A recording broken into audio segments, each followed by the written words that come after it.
जाकी कोय न मेटै दात।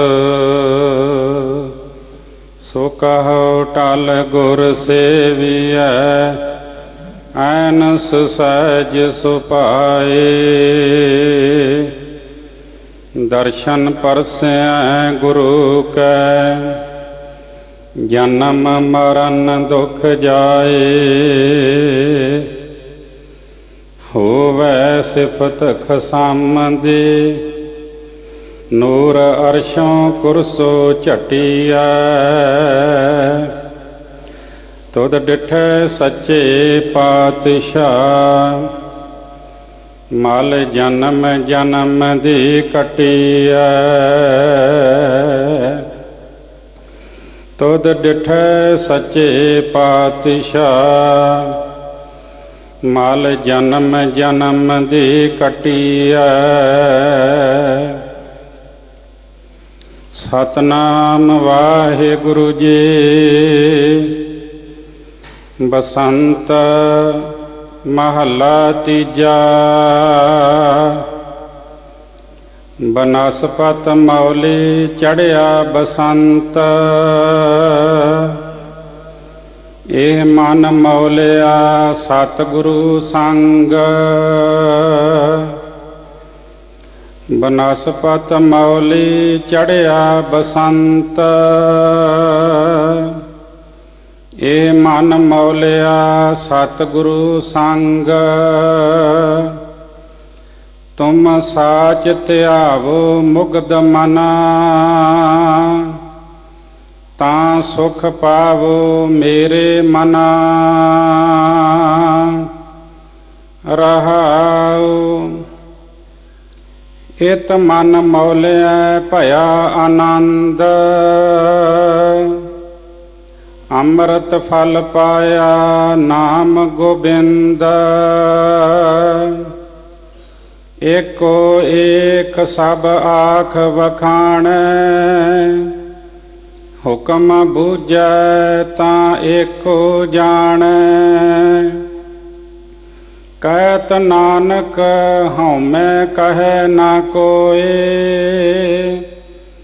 आखण वेखण सब साहिब ते होए।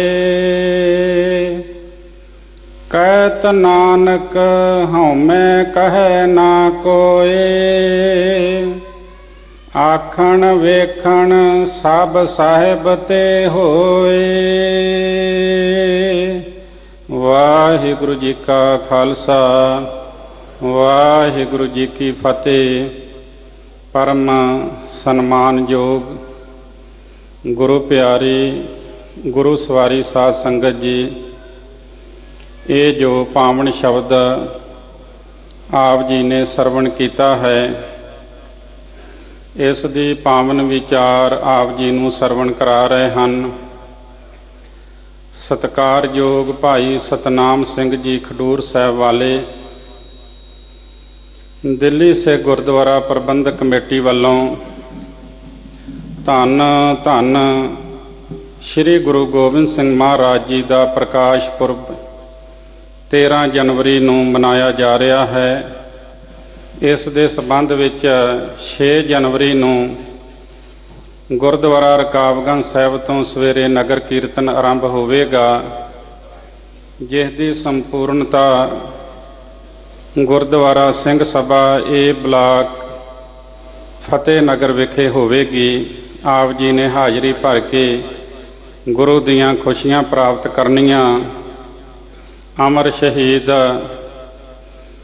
भाई सतवंत सिंह जी, भाई बेअंत सिंह जी, भाई केर सिंह जी, इन्हां सिंघां दी शहीदी बरछी गुरुद्वारा मोती बाग साहिब विखे 6 जनवरी नूं सवेरे 6 बजे तो दोपहर तक मनाई जा रही है। आप जी ने हाज़री भर के गुरु दियां खुशियां प्राप्त करनियां। इतिहासक गुरुद्वारियां दी कार सेवा जथेदार बाबा बचन सिंह जी अते उन्हां दे सहयोगी करवा रहे हैं।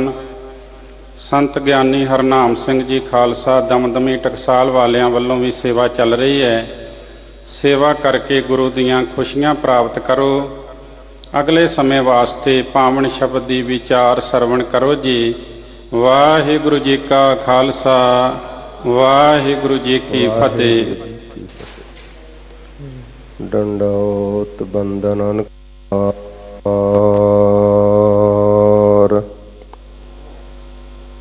ਸਰਬ ਕਲਾ ਸਮਰੱਥ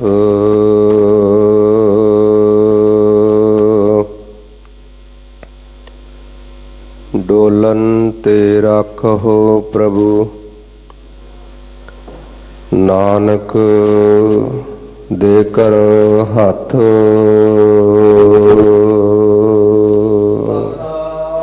ਸ੍ਰੀ ਵਾਹਿਗੁਰੂ ਸਾਹਿਬ ਜੀ। ਬਸੰਤ ਮਹੱਲਾ ਤੀਜਾ।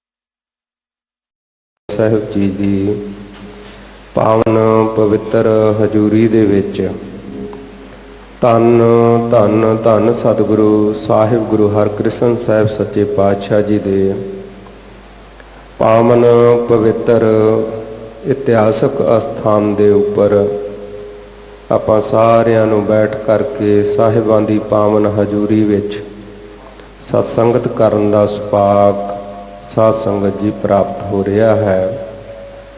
ਮੀਡੀਆ ਦੇ ਰਾਹੀਂ ਦੇਸ਼ਾਂ ਵਿਦੇਸ਼ਾਂ ਦੇ ਵਿੱਚ ਵੀ ਸੰਗਤਾਂ ਸਤਿਗੁਰੂ ਸਾਹਿਬ ਜੀ ਦੇ ਪਾਵਨ ਪਵਿੱਤਰ ਦਰਸ਼ਨ ਦੀਦਾਰ ਕਰਕੇ ਕਥਾ ਕੀਰਤਨ ਨਿਤਨੇਮ ਸਿਮਰਨ ਭਜਨ ਸੁਣ ਕੇ ਕਰਕੇ ਆਨੰਦ ਪ੍ਰਾਪਤ ਕਰਦੇ ਹਨ। ਵਡਭਾਗੀ ਹਨ। ਧੰਨ ਧੰਨ ਸਤਿਗੁਰੂ ਸਾਹਿਬ ਗੁਰੂ ਗ੍ਰੰਥ ਸਾਹਿਬ ਸੱਚੇ ਪਾਤਸ਼ਾਹ ਜੀ ਸਾਨੂੰ ਉਪਦੇਸ਼ ਬਖਸ਼ਿਸ਼ ਕਰਦੇ ਹੋਏ ਕਹਿੰਦੇ ਹਨ, ਧੰਨ ਧੰਨ ਸਤ ਸੰਗਤ ਜਿਤ ਹਰ ਰਸ ਪਾਇਆ, ਮਿਲ ਜਨ ਨਾਨਕ ਨਾਮ ਪ੍ਰਗਾਸ। ਇਹ ਸਤ ਸੰਗਤ ਧੰਤਾ ਯੋਗ ਹੈ। ਸਤ ਸੰਗ ਜਿੱਥੇ ਸੱਚ ਦੀ ਸੰਗਤ ਪ੍ਰਾਪਤ ਹੁੰਦੀ ਹੈ, ਜਿੱਥੇ ਸੱਚ ਦਾ ਸੰਗ ਮਿਲਦਾ ਹੈ। ਸਾਧ ਸੰਗਤ ਜੀ ਵਿਦਵਾਨ ਗੁਰਮੁਖ ਦੱਸਦੇ ਨੇ ਆਪਾਂ ਨੂੰ, ਸਰੀਰ ਕਰਕੇ ਸਤ ਸੰਗਤ ਦਾ ਇਹ ਪਹਿਲਾ ਕਦਮ ਹੈ ਜੋ ਸਾਹਿਬ ਗੁਰੂ ਗ੍ਰੰਥ ਸਾਹਿਬ ਜੀ ਦੀ ਪਾਵਨ ਹਜ਼ੂਰੀ ਵਿੱਚ ਸਰੀਰ ਕਰਕੇ ਆਪਾਂ ਬੈਠਣਾ ਹੈ। ਇਹ ਪਹਿਲਾ ਕਦਮ ਹੈ, ਕਿਉਂਕਿ ਸਤ ਸੰਗਤ ਉੱਥੇ ਬਣਦੀ ਹੈ ਜਿੱਥੇ ਗੁਰੂ ਸਾਹਿਬ ਜੀ ਸੁਭਾਇਮਾਨ ਹਨ। ਸਾਹਿਬ ਗੁਰੂ ਗ੍ਰੰਥ ਸਾਹਿਬ ਜੀ ਮਹਾਰਾਜ ਵੀ ਆਪਣੇ ਉੱਤੇ ਕਿਰਪਾ ਕਰਦੇ ਹੋਏ ਉਪਦੇਸ਼ ਬਖਸ਼ਦੇ ਨੇ, ਜਹ ਸਤਿਗੁਰ ਤਹ ਸਤ ਸੰਗ ਬਨਾਈ, ਜਹ ਸਤਿਗੁਰ ਤਹ ਸਹਜੇ ਹਰ ਗੁਣ ਗਾਈ। ਸਤ ਸੰਗਤ ਉੱਥੇ ਬਣਦੀ ਹੈ ਜਿੱਥੇ ਗੁਰੂ ਸਾਹਿਬ ਜੀ ਹਨ। ਸਾਡੇ ਮਨ ਬਹੁਤ ਚੰਚਲ ਹਨ। ਸਾਡੇ ਮਨ ਬਹੁਤ ਜ਼ਿਆਦਾ ਬੱਚਿਆਂ ਦੀ ਨਿਆਈ ਹਨ। ਜਿਵੇਂ ਬੱਚਾ ਕੋਈ ਵੀ ਸੋਹਣੀ ਚੀਜ਼ ਵੇਖ ਲਵੇ, ਉਹਨੂੰ ਪਿਆਰੀ ਆਪਣੇ ਵਾਸਤੇ ਚੰਗੀ ਸਮਝ ਕੇ ਖੇਡਣਾ ਚਾਹੁੰਦਾ ਹੈ ਜਾਂ ਖਾਣਾ ਚਾਹੁੰਦਾ ਹੈ। ਸਾਹਿਬ ਗੁਰੂ ਗ੍ਰੰਥ ਸਾਹਿਬ ਜੀ ਮਹਾਰਾਜ ਵੀ ਬਖਸ਼ਿਸ਼ ਕਰਕੇ ਸਾਨੂੰ ਕਹਿੰਦੇ ਹਨ, ਚੰਚਲ ਮਤ ਬਾਲਕ ਬਪੁਰੇ ਕੀ, ਸਾਰਪ ਅਗਨ ਕਰ ਮੇਲਾ। ਚੰਚਲ ਬੱਚੇ ਦੀ, ਛੋਟੇ ਜਿਹੇ ਬੱਚੇ ਦੀ ਬੁੱਧੀ ਜਿਹੜੀ ਹੈ ਬੜੀ ਇਆਣੀ ਹੈ, ਬੜੀ ਬੇਸਮਝ ਹੈ। ਸੱਪ ਨੂੰ ਤੇ ਅੱਗ ਨੂੰ ਬੜਾ ਹੀ ਖੇਡਣ ਦੇ ਲਾਇਕ ਸਮਝ ਕਰਕੇ ਉਹਨਾਂ ਮਿਲਣਾ ਚਾਹੁੰਦਾ ਹੈ। ਪਰ ਮਾਤਾ ਪਿਤਾ ਸਿਆਣੇ ਸੰਬੰਧੀ ਜੋ ਰੱਖਿਅਕ ਹਨ, ਜੋ ਖਿਡਾ ਰਹੇ ਹਨ, ਉਹ ਨਾ ਸੱਪ ਨੂੰ ਹੱਥ ਪਾਉਣ ਦਿੰਦੇ ਨੇ, ਨਾ ਅੱਗ ਨੂੰ ਹੱਥ ਪਾਉਣ ਦਿੰਦੇ ਨੇ। ਮਨ ਬਹੁਤ ਜ਼ਿਆਦਾ ਚੰਚਲ ਹੈ। ਸਾਡਾ ਮਨ ਦੇਖਦੀ ਹੋਈ ਹਰ ਸੁੰਦਰ ਚੀਜ਼ ਨੂੰ ਚੰਗੀ ਸਮਝ ਕੇ ਪ੍ਰਾਪਤ ਕਰਨਾ ਚਾਹੁੰਦਾ ਹੈ। ਹਰ ਇੱਕ ਚੀਜ਼ ਚਾਹੁੰਦਾ ਹੈ ਕਿ ਮੇਰੀ ਬਣ ਜਾਵੇ, ਮੇਰੀ ਹਉਮੈ ਦੀ ਮੋਹਰ ਲੱਗ ਜਾਵੇ। ਧਨ ਪਦਾਰਥ, ਜ਼ਮੀਨ ਜਾਇਦਾਦ, ਮਕਾਨ, ਗੱਡੀਆਂ, ਮੋਟਰ ਕਾਰਾਂ, ਇਸ ਤੋਂ ਬਾਅਦ ਦੁਨੀਆ ਦੀਆਂ ਵਡਿਆਈਆਂ, ਕਿਸੇ ਤਰ੍ਹਾਂ ਦੀ ਵੀ ਵਡਿਆਈ ਆਪਣੇ ਨਾਮ ਦੇ ਨਾਲ, ਸਰੀਰ ਨਾਲ ਜੋੜਨਾ ਚਾਹੁੰਦਾ ਹੈ। ਇਹਨੂੰ ਸਮਝ ਨਹੀਂ ਕਿ ਇਸ ਸਰੀਰ ਨੇ ਵੀ ਰਹਿ ਜਾਣਾ ਹੈ। ਸੁਣਦਾ, ਵੇਖਦਾ, ਬੋਲਦਾ ਹੋਇਆ ਵੀ ਇਹ ਸਰੀਰ ਸਭ ਕੁਝ ਬੋਲਦਾ ਹੈ, ਦੇਖਦਾ ਹੈ, ਸੁਣਦਾ ਹੈ। ਇਸ ਦੇ ਰਾਹੀਂ ਮਨ ਵੀ ਸੁਣਦਾ, ਬੋਲਦਾ ਹੈ, ਪਰ ਸਮਝਦਾ ਨਹੀਂ ਹੈ। ਜੇ ਸਮਝਦਾ ਹੁੰਦਾ ਤਾਂ ਸਾਧ ਸੰਗਤ ਜੀ, ਧੰਨ ਸਾਹਿਬ ਗੁਰੂ ਅਮਰਦਾਸ ਸੱਚੇ ਪਾਤਸ਼ਾਹ ਜੀ ਦੇ ਹੀ ਬਚਨ ਹਨ ਪਾਵਨ। ਸਾਹਿਬ ਗੁਰੂ ਗ੍ਰੰਥ ਸਾਹਿਬ ਸੱਚੇ ਪਾਤਸ਼ਾਹ ਜੀ ਸਾਨੂੰ ਸਮਝਾਉਂਦੇ ਹਨ ਕਿ ਇਹ ਸੰਸਾਰ ਦੇ ਵਿੱਚ ਵਿਰਲੇ ਹਨ ਜਿਨ੍ਹਾਂ ਨੇ ਇਹ ਸਮਝਿਆ ਹੈ ਕਿ ਤਨ ਧਨ ਹੋਸੀ ਛਾਰ, ਜਾਣੈ ਕੋਇ ਜਨ। ਡਿਠਾ ਸਭ ਸੰਸਾਰ, ਸੁਖ ਨਾ ਨਾਮ ਬਿਨ। ਸਾਹਿਬ ਗੁਰੂ ਗ੍ਰੰਥ ਸਾਹਿਬ ਜੀ ਮਹਾਰਾਜ ਜੀ ਬਖਸ਼ਿਸ਼ ਕਰਦੇ ਨੇ। ਆਪਾਂ ਸਾਰਿਆਂ ਨੇ ਬਹੁਤ ਵਾਰੀ ਇਹ ਬਚਨ ਸੁਣਿਆ ਹੈ। ਰਾਗੀ ਸਿੰਘਾਂ ਦੀ ਰਸਨਾ ਤੋਂ ਕੀਰਤਨ ਰੂਪ ਵਿੱਚ ਸਰਵਣ ਕੀਤਾ ਹੋਏਗਾ। ਗਿਆਨੀ ਸਿੰਘਾਂ ਦੀ ਰਸਨਾ ਤੋਂ ਕਥਾ ਦੀ ਵਿਆਖਿਆ ਦੇ ਰੂਪ ਵਿੱਚ ਸਰਵਣ ਕੀਤਾ ਹੋਏਗਾ। ਸਤਿਗੁਰੂ ਜੀ ਦੇ ਦਰ ਕਰਦੇ ਸਿੰਘ ਸਾਹਿਬ, ਗ੍ਰੰਥੀ ਗੁਰੂਮੁਖ ਜਿਹੜੇ ਨੇ, ਜਦੋਂ ਅਖੰਡ ਪਾਠ ਸਾਹਿਬ ਕਰਦੇ ਨੇ ਜਾਂ ਮੰਗਲਾ ਚਰਨ ਕਰਦੇ ਨੇ, ਉਸ ਸਮੇਂ ਸਰਵਣ ਕੀਤਾ ਹੋਏਗਾ ਪਾਠ ਰੂਪ ਦੇ ਵਿੱਚ। ਆਪਾਂ ਆਪਣੇ ਮਨਾਂ ਨੂੰ ਦੇਖੀਏ, ਆਪਣੇ ਆਪ ਦੀ ਖੁਦ ਵਿਚਾਰ ਕਰੀਏ ਕਿ ਅਸੀਂ ਇਹ ਨਿਸ਼ਚੈ ਕਰਕੇ ਮਨ ਦੇ ਵਿੱਚੋਂ ਇਸ ਗੱਲ ਦਾ ਲੋਭ ਛੱਡ ਦਿੱਤਾ। ਧੰਨ ਸਤਿਗੁਰੂ ਗੁਰੂ ਗ੍ਰੰਥ ਸਾਹਿਬ ਜੀ ਮਹਾਰਾਜ ਜੀ ਕਹਿੰਦੇ ਹਨ, ਡਿਠਾ ਸਭ ਸੰਸਾਰ, ਸੁਖ ਨਾ ਨਾਮ ਬਿਨ। ਸਾਰੇ ਸੰਸਾਰ ਨੂੰ ਦੇਖਿਆ ਹੈ। ਆਤਮਿਕ ਸੁਖ ਪਰਮਾਤਮਾ ਦੇ ਨਾਮ ਤੋਂ ਬਿਨਾ, ਨਾਮੀ ਵਾਹਿਗੁਰੂ ਜੀ ਦੇ ਬਿਨਾ, ਉਸ ਸਰਬ ਸ਼ਕਤੀਮਾਨ ਜੋ ਚੇਤਨ ਸੱਤਾ ਹੈ, ਜੋ ਜੋਤ ਹੈ, ਕਣ ਕਣ ਦੇ ਵਿੱਚ ਵਿਆਪਕ ਹੈ, ਜੋ ਆਪਣੇ ਅੰਦਰ ਵੀ ਹੈ, ਬਾਹਰ ਵੀ ਹੈ, ਸਾਰੇ ਥਾਵਾਂ ਤੇ ਹੈ, ਉਸ ਦੇ ਵਿੱਚ ਜੁੜਨ ਤੋਂ ਬਗੈਰ ਆਤਮਿਕ ਸੁਖ ਨਹੀਂ ਮਿਲਦਾ। ਡਿਠਾ ਸਭ ਸੰਸਾਰ, ਸੁਖ ਨਾ ਨਾਮ ਬਿਨ। ਤਾਨ ਧਨ ਹੋਸੀ ਛਾਰ। ਮਾਰੇ ਕਹਿੰਦੇ ਤੇਰਾ ਤਨ ਸਰੀਰ, ਧਨ ਪਦਾਰਥ ਜੋ ਵੀ ਹੈ, ਇਹ ਸਭ ਸੁਆਹ ਹੋ ਜਾਣਾ ਹੀ। ਜਿਸ ਤਰ੍ਹਾਂ ਰਾਖ ਨੂੰ ਛੱਡ ਦੇਈਦਾ ਹੈ, ਇਸ ਤਰ੍ਹਾਂ ਸਭ ਕੁਝ ਹੀ ਸੁੱਟ ਜਾਣਾ ਹੀ। ਪਰ ਮਹਾਰਾਜ ਜੀ ਕਹਿੰਦੇ ਜਾਣਾ ਕੋਇ ਜਨ। ਕੋਈ ਵਿਰਲਾ ਗੁਰਮੁਖ ਜਾਣਦਾ ਹੈ।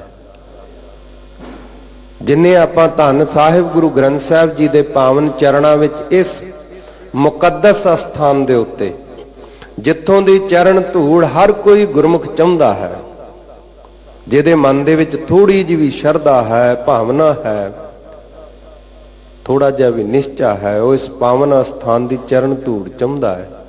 ਗੁਰਦੁਆਰਾ ਸ੍ਰੀ ਬੰਗਲਾ ਸਾਹਿਬ, ਬਾਲਾ ਪ੍ਰੀਤਮ ਸਤਿਗੁਰੂ ਗੁਰੂ ਹਰਕ੍ਰਿਸ਼ਨ ਸਾਹਿਬ ਜੀ ਦੇ ਪਾਵਨ ਚਰਨਾਂ ਦੇ ਨਾਲ ਵਰੋਸਾਈ ਹੋਈ ਧਰਤੀ, ਮੁਕੱਦਸ ਅਸਥਾਨ ਤੇ ਆਪਾਂ ਜਿੰਨੇ ਬੈਠੇ ਆ, ਕਿ ਸਾਡੇ ਮਨ ਦੇ ਵਿੱਚ ਇਹ ਨਿਸ਼ਚਾ ਹੋ ਗਿਆ ਕਿ ਅਸੀਂ ਇਸ ਗੱਲ ਨੂੰ ਸਮਝ ਲਿਆ। ਮਨ ਸਾਡਾ ਮੰਨ ਗਿਆ ਇਸ ਗੱਲ ਨੂੰ? ਨਹੀਂ ਮੰਨਿਆ।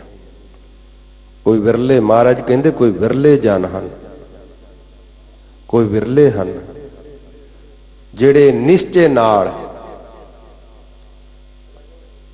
ਪਰਪੱਕ ਹਨ, ਕਿ ਤਨ ਤੇ ਧਨ ਜਦੋਂ ਰਹਿ ਜਾਣਾ ਹੈ, ਜਦੋਂ ਸਰੀਰ ਹੀ ਸਵਾਹ ਹੋ ਜਾਣਾ ਹੈ, ਸਰੀਰ ਨਾਲ ਜੁੜੀ ਹੋਈ ਹਰ ਚੀਜ਼, ਹਰ ਸੰਬੰਧ ਨਾਸ ਹੋ ਜਾਣਾ ਹੈ। ਇਸ ਵਾਸਤੇ ਉਹ ਮੋਹ ਨਹੀਂ ਕਰਦੇ, ਇਸ ਵਾਸਤੇ ਉਹ ਪ੍ਰੇਮ ਨਹੀਂ ਕਰਦੇ। ਕਿੰਨਾ ਪ੍ਰੇਮ ਕਰਦੇ ਨੇ?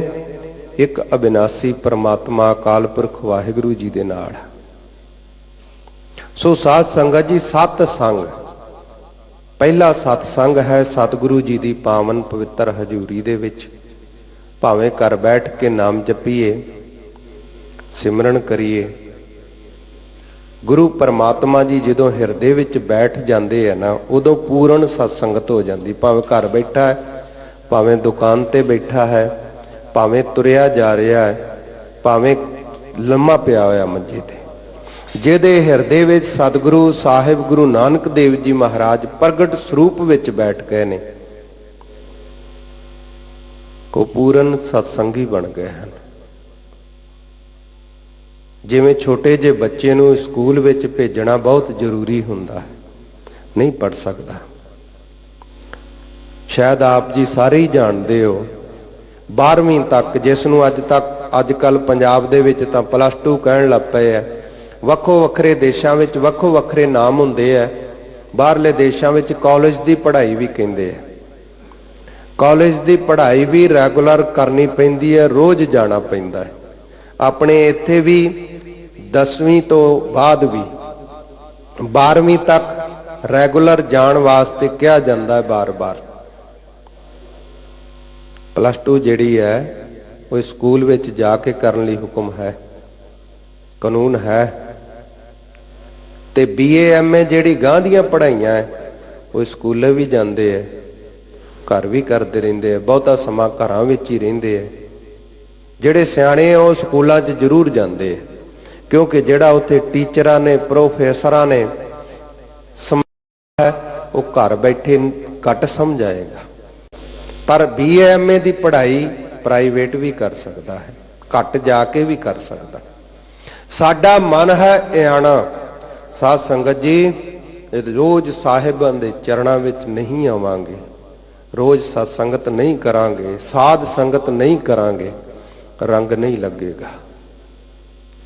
ਸਤ ਸੰਗਤ ਤੋਂ ਭਾਵ ਹੈ ਸਾਹਿਬ ਗੁਰੂ ਗ੍ਰੰਥ ਸਾਹਿਬ ਜੀ ਦੀ ਹਜ਼ੂਰੀ, ਤੇ ਸਾਧ ਸੰਗਤ ਤੋਂ ਭਾਵ ਹੈ ਗੁਰਮੁਖਾਂ ਦੀ ਸੰਗਤ।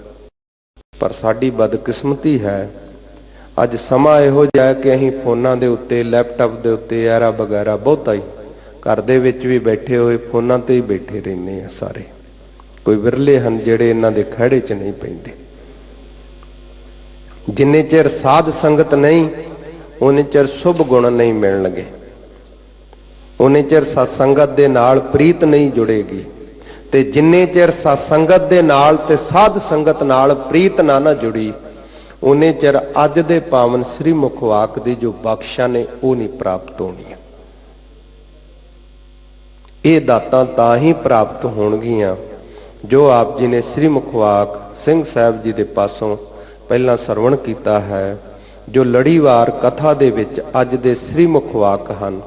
ਇਹ ਬਖਸ਼ਿਸ਼ ਸਤ ਸੰਗਤ ਤੇ ਸਾਧ ਸੰਗਤ ਨਾਲ ਜੁੜ ਕੇ ਮਿਲ ਸਕਦੀ ਹੈ।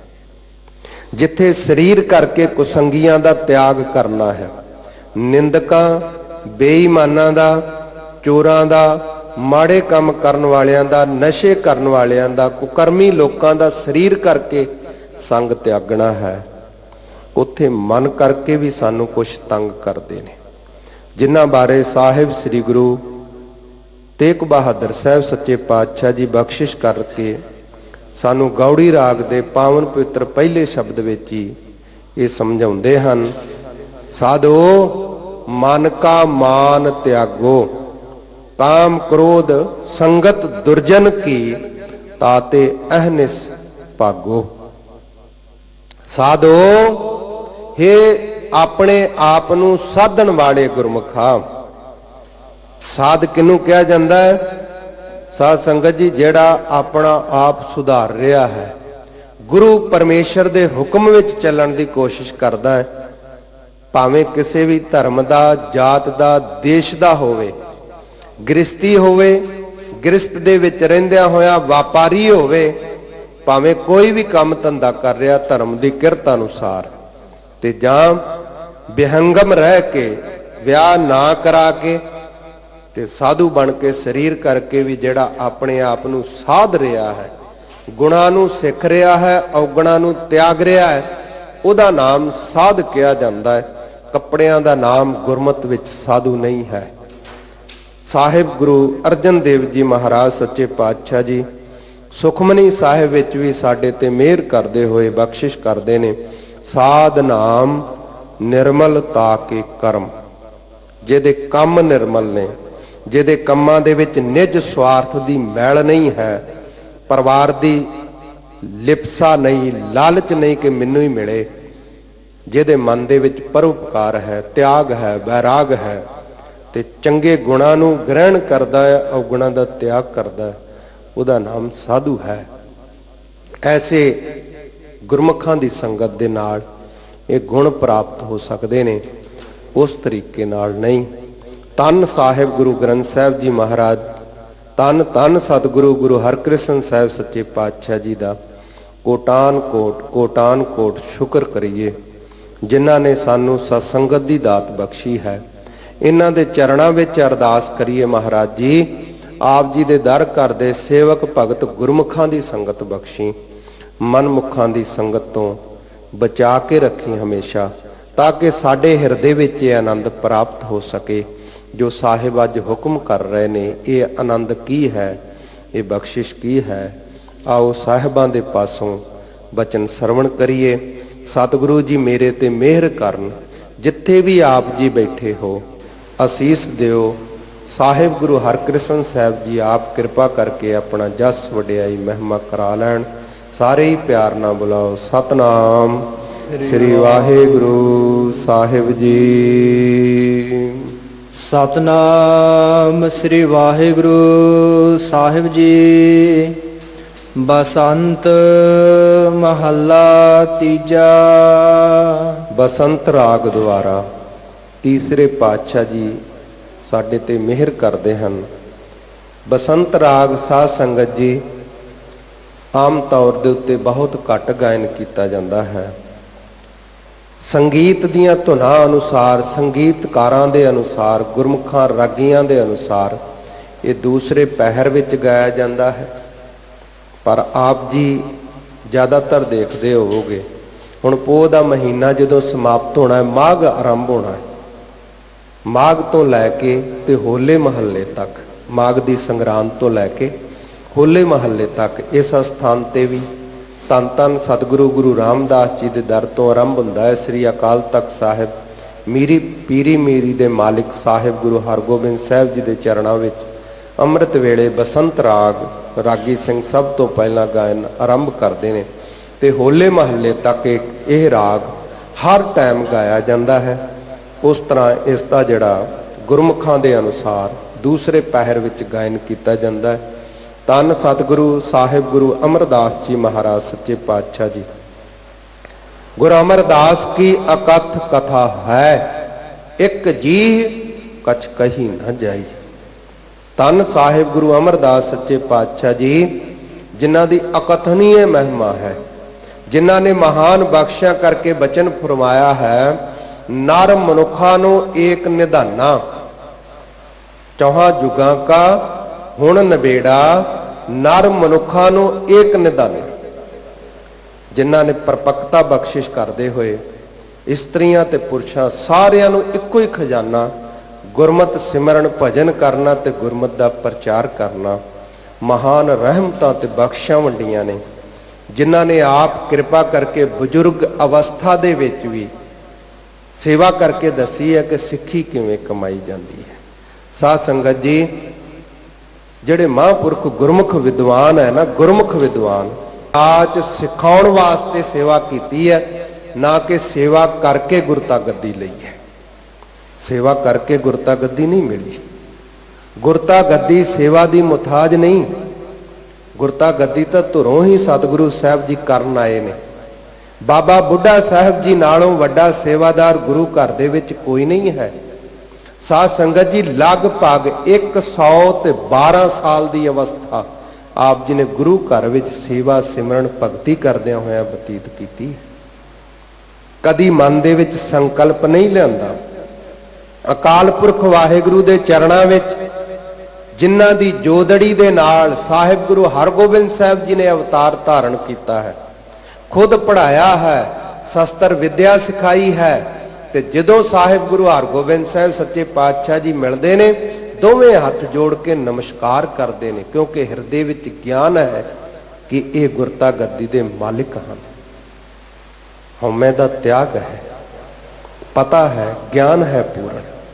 ਧੰਨ ਸਾਹਿਬ ਗੁਰੂ ਅੰਗਦ ਦੇਵ ਜੀ ਮਹਾਰਾਜ ਜੀ ਨੂੰ ਪਹਿਲੇ ਦਿਨ ਹੀ ਆਪ ਜੀ ਨੇ, ਧੰਨ ਗੁਰੂ ਨਾਨਕ ਦੇਵ ਜੀ ਮਹਾਰਾਜ ਜੀ ਨੇ ਬਚਨ ਕਿਹਾ ਹੈ, ਤੁਸੀਂ ਲੈਣਾ ਹੈ, ਅਸੀਂ ਦੇਣਾ ਹੈ। ਲੈਣ ਵਾਲੇ ਘੋੜੀਆਂ ਤੇ ਚੜ ਕੇ ਹੀ ਆਉਂਦੇ ਆ। ਤੇ ਫਿਰ ਸੇਵਾ ਕੀਤੀ ਕਾਦੇ ਵਾਸਤੇ? ਸਾਨੂੰ ਸਿਖਾਉਣ ਵਾਸਤੇ। ਟੀਚਰ ਜਿਵੇਂ ਬਲੈਕ ਬੋਰਡ ਦੇ ਉੱਤੇ ਲਿਖਦਾ ਹੈ, ਕਾਦੇ ਵਾਸਤੇ ਲਿਖਦਾ ਹੈ? ਬੱਚੇ ਨੂੰ ਗਿਆਨ ਪ੍ਰਾਪਤ ਹੋ ਸਕੇ। ਟੀਚਰ ਬਲੈਕ ਬੋਰਡ ਤੇ ਇਸ ਵਾਸਤੇ ਨਹੀਂ ਲਿਖਦਾ। ਟੀਚਰ ਕਲਾਸ ਰੂਮ ਵਿੱਚ ਖਲੋ ਕੇ, ਕਲਾਸ ਦੇ ਵਿੱਚ ਖਲੋ ਕੇ ਇਸ ਵਾਸਤੇ ਨਹੀਂ ਬੋਲਦਾ ਹੈ ਕਿ ਉਹਨੂੰ ਕੁਛ ਆਵੇ, ਉਹ ਇਸ ਵਾਸਤੇ ਬੋਲਦਾ ਹੈ ਕਿ ਬੱਚਿਆਂ ਨੂੰ ਕੁਛ ਆ ਜਾਵੇ। ਬਲੈਕ ਬੋਰਡ ਤੇ ਇਸ ਵਾਸਤੇ ਲਿਖ ਕੇ ਸਮਝਾਉਂਦਾ ਹੈ ਕਿ ਬੱਚਿਆਂ ਨੂੰ ਕੁਛ ਆ ਜਾਵੇ। ਉਹ ਤਾਂ ਬਹੁਤ ਪੜ੍ਹਿਆ ਹੋਇਆ ਪਹਿਲਾਂ ਹੀ। ਇਸੇ ਤਰ੍ਹਾਂ ਸਤਿਗੁਰੂ 10 ਸਰੂਪ ਸਾਹਿਬ ਗੁਰੂ ਨਾਨਕ ਦੇਵ ਜੀ ਤੋਂ ਲੈ ਕੇ ਸਾਹਿਬ ਗੁਰੂ ਗੋਬਿੰਦ ਸਿੰਘ ਸੱਚੇ ਪਾਤਸ਼ਾਹ ਜੀ ਸਰੂਪ ਤੱਕ, ਜੋ ਆਪ ਜੀ ਨੇ ਸਰੂਪ ਸਰਗੁਣ ਸਰੂਪ ਧਾਰੇ ਹਨ। ਸਾਧ ਸੰਗਤ ਜੀ, ਇਹ ਕੇਵਲ ਤੇ ਕੇਵਲ ਸਾਡੇ ਤੇ ਪਰਉਪਕਾਰ ਕਰਨ ਵਾਸਤੇ, ਸਾਨੂੰ ਕੋਈ ਓਟ ਆਸਰਾ ਦੇਣ ਵਾਸਤੇ, ਧਿਆਨ ਧਰਨ ਵਾਸਤੇ। ਕਿਉਂਕਿ ਧੇ ਤੋਂ ਬਗੈਰ ਧਿਆਨ ਨਹੀਂ ਟਿਕ ਸਕਦਾ। ਧੇ ਤੋਂ ਬਗੈਰ ਧਿਆਤੇ ਨੂੰ ਕੁਝ ਮਿਲ ਨਹੀਂ ਸਕਦਾ। ਜਦੋਂ ਆਪਾਂ ਧਿਆਨ ਧਰਦੇ ਆ ਨਾ, ਤੇ 3 ਚੀਜ਼ਾਂ ਹੁੰਦੀਆਂ। ਇੱਕ ਧਿਆਨ ਧਰਨ ਵਾਲਾ, ਇੱਕ ਧਿਆਨ ਤੇ ਇੱਕ ਜਿਸ ਦਾ ਧਿਆਨ ਧਾਰਿਆ ਜਾਂਦਾ। ਧਿਆਨ ਧਰਦੇ ਧਰਦੇ ਜਦੋਂ ਧੇ ਦਾ ਹੀ ਰੂਪ ਹੋ ਜਾਂਦਾ ਹੈ, ਉਦੋਂ ਪੂਰਨ ਹੁੰਦਾ ਹੈ।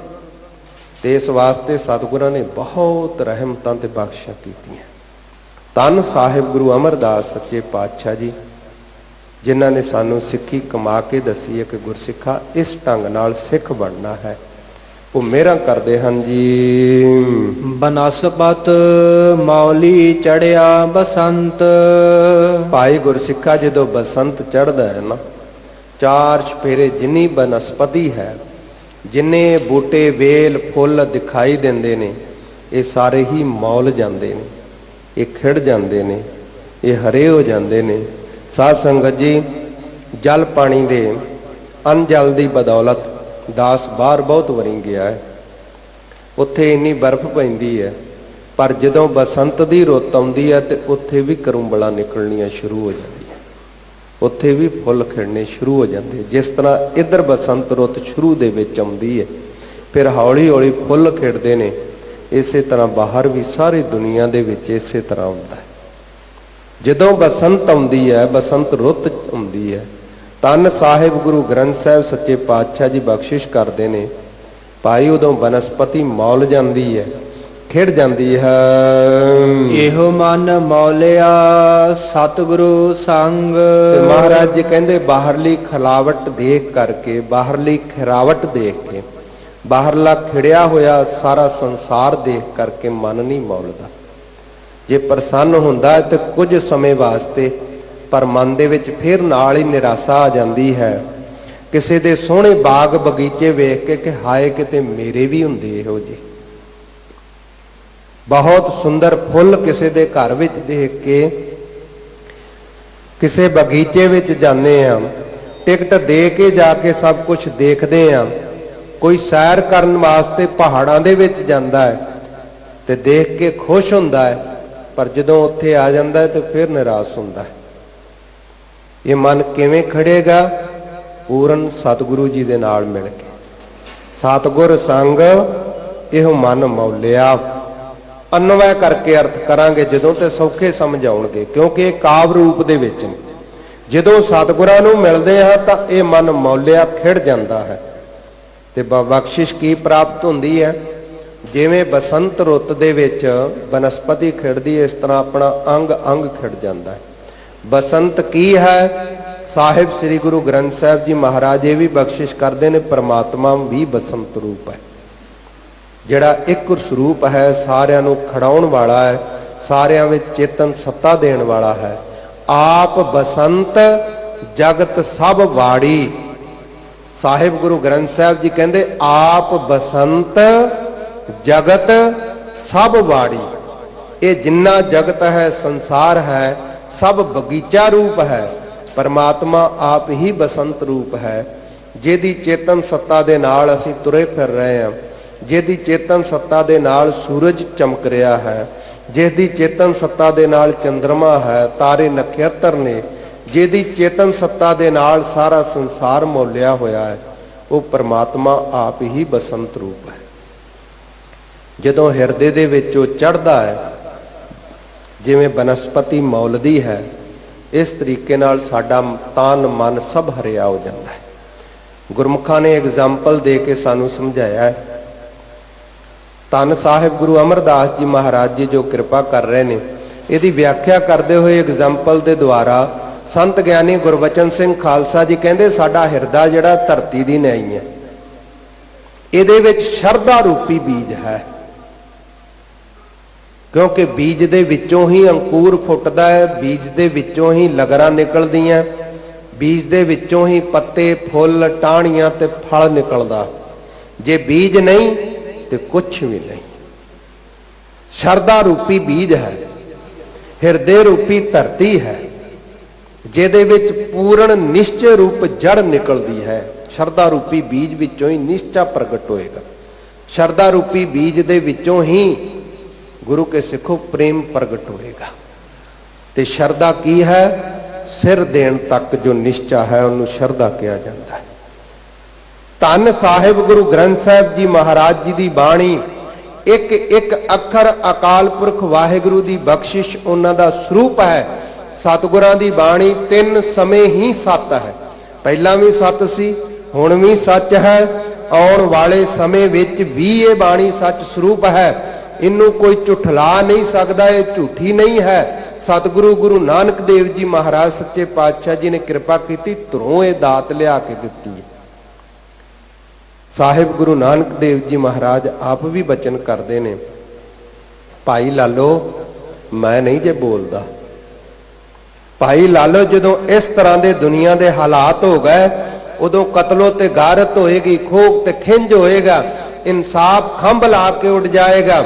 ਉਸ ਸਮੇਂ ਸਮਾਜਿਕ ਜੋ ਜੀਵ ਨੇ, ਸਮਾਜਿਕ ਜੋ ਜ਼ਿੰਮੇਵਾਰ ਆਗੂ ਨੇ, ਧਾਰਮਿਕ ਆਗੂ ਨੇ, ਰਾਜਨੀਤਿਕ ਆਗੂ ਨੇ, ਸਭ ਵਿਗੜ ਜਾਣਗੇ ਜਦੋਂ ਇਹੋ ਜਿਹਾ ਮਾਹੌਲ ਹੋਏਗਾ। ਮੈਂ ਨਹੀਂ ਕਹਿੰਦਾ, ਇਹ ਮੇਰਾ ਪਰਮਾਤਮਾ ਸਤਿਗੁਰੂ ਕਹਿੰਦਾ ਹੈ। ਸਾਹਿਬ ਗੁਰੂ ਨਾਨਕ ਦੇਵ ਜੀ ਮਹਾਰਾਜ ਜੀ ਨੇ ਬਚਨ ਕਹੇ ਨੇ, ਤਿਲੰਗ ਮਹੱਲਾ ਪਹਿਲਾ, ਜੈਸੀ ਮੈਂ ਆਵੈ ਖਸਮ ਕੀ ਬਾਣੀ, ਤੈਸੜਾ ਕਰੀ ਗਿਆਨ ਵੇ ਲਾਲੋ। ਪਾਪ ਕੀ ਜੰਜ ਲੈ ਕਾਬਲੋਂ ਧਾਇਆ, ਜੋਰੀ ਮੰਗੈ ਦਾਨ ਵੇ ਲਾਲੋ। ਸ਼ਰਮ ਧਰਮ ਦੋਏ ਛੱਪ ਖੋਲੋਏ, ਕੂੜ ਫਿਰੈ ਪ੍ਰਧਾਨ ਵੇ ਲਾਲੋ। ਕਾਜੀਆਂ ਬਾਹਮਣਾ ਕੀ ਗੱਲ ਥੱਕੀ, ਅਗਦ ਪੜੈ ਸ਼ੈਤਾਨ ਵੇ ਲਾਲੋ। ਅਗਦ ਤੋਂ ਭਾਵ ਹੈ ਲਾਵਾਂ।